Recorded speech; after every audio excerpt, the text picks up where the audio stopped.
The Joe Rogan Experience. Why isn't there this groundswell? I mean, outside of the obvious thing of financial interests of major corporations corrupting our political system, but like, why is there not kind of people saying this is insane? Because of the financial issue. It's 100% because of that. Because they've co-opted the media, and the media doesn't report on all these things. You know, the media doesn't report on so many things that are bad for you because it's bad for their interests. Well, let me ask you this, and we'll be right back to the Jim Gaffigan show in a minute. I'm here with Joseph Rogan. No, let me ask you this. So, all right, so Sam Bankman-Fried. Just got off of all charges. Off of all charges? That's totally not corrupt. No, by the way, he deserves to be free. You think he deserves to be free? Yeah, go back to doing meth and hanging out with that little floozy in that house that you had with 40 other people and banging each other. Occasionally, when he would be in court in a suit, I would be like, "Oh, that's so cute. He's got a suit on." It's kind of like, you know, a boy at a bar mitzvah for his confirmation. Right. It's just like, "Oh, look at him in a suit, like a real man." But all right, let me ask you this: Feds drop campaign contributions charge against Sam Bankman-Fried. But is that all his charges about everything? Are there other charges that are still available, or is he a free man now? I think they said he had to get a haircut, which is really weird. Okay, federal prosecutors are dropping campaign finance violation charges against alleged crypto crook Sam Bankman-Fried over a legal snafu in his extradition from the Bahamas to the U.S. Still faces 12 other charges in the case. 5 more of those counts are still in question because they were added after he was extradited. It seems to me like the fix is in. Well, let me ask you this. All right, so any comedian would look at that and go, all right, so somebody in the Justice Department was like, he donated a lot to our people, let's make this go away. But here's a question I have. So there is that that level of corruption, but do you look at that level of corruption and see it as equal to what Trump has been repeatedly busted as? Do you see those as equal, or do you see like that as, because, you know, like I wonder if, like, to me it's like, you know, like the indictments against Trump, I'm like, it's gonna keep going, right? There's gonna be more things. Whereas, like, this is vague corruption. I'm not justifying it, but, like, I feel like some people see this as totally equal. You think both sides are equally bad? It's that you would have to go over the case, right? Because the way it's been described to me and the way the CEO was looking at it, he was saying that this is fraud.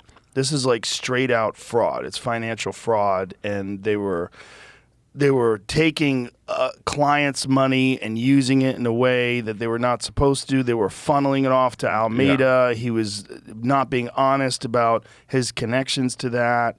I don't know all the absolute specifics of the case, but the way it's been described to me is that there is not enough regulation in cryptocurrency, and that these people are allowed to do some really shady shit, and that these people took it to the far end of this. Right. And, you know, they were making insane amounts of money, and they were doing amphetamines, and they were hanging out and having this polyamorous lifestyle with these bunch of super nerds banging each other. You shouldn't go to jail for that. Not yet. Not for banging each other. No, I think that's fun. I'm happy that they get to live like that. Like these socially awkward weirdos, all of a sudden they're super rich. If they were doing it above ground, if everything was cool, I would be celebrating them. I'd be like, yay, look at these. They won. Yeah. But a lot of people lost a lot of money.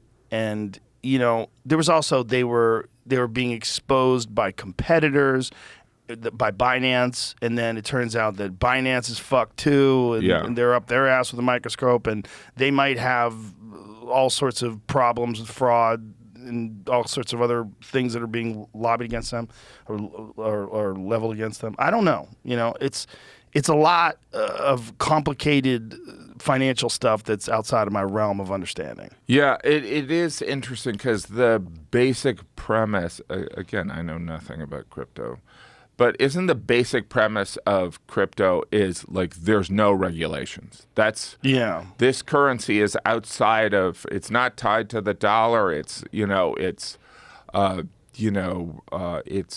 there's an independence there. Whereas, so you can't compare that to Martha Stewart going to jail for insider trading, right? Well, yeah.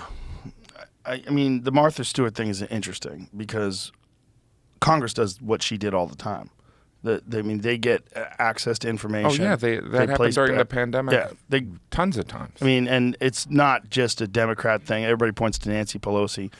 It's Republican. It's like literally 100% black and white. I mean, excuse me, red and blue. It's like across the board. Yeah, they're all doing it, and it's just something that I think everyone does. That's there. They understand like bills that are going to be passed, and then they immediately start buying stocks, and they've always done that.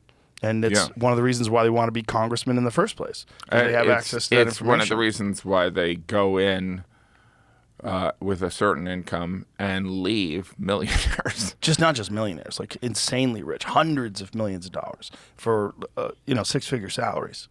Wow. Yeah, look, Nancy Pelosi is a better stock trader than both Warren Buffett and George Soros. Her husband is an investment guy, right? Yeah. Or he was an investment guy. Well, he is when he works with her. Right. Like she knows things, he bets, he places the stock options and whee. Right. And then he gets hit in the head with a hammer. That's also, I mean, I remember like all the senators that pulled out, right, like Richard Byrd and Kelly Loeffler and all these guys right when the pandemic and they sold their stocks and then they said everything's fine. Right? So it's like some of it is selling stocks. It's not necessarily even buying them. Sure. Yeah. But yeah. But it's having information that would allow you to make not just an educated guess, but you know what's going to happen. You know what's going to happen, and you know that because of these decisions that are being passed, that these companies are going to become far more valuable because they've got certain deals, and then you bet on that. And that's what it is. And it's insider trading. We all know it is.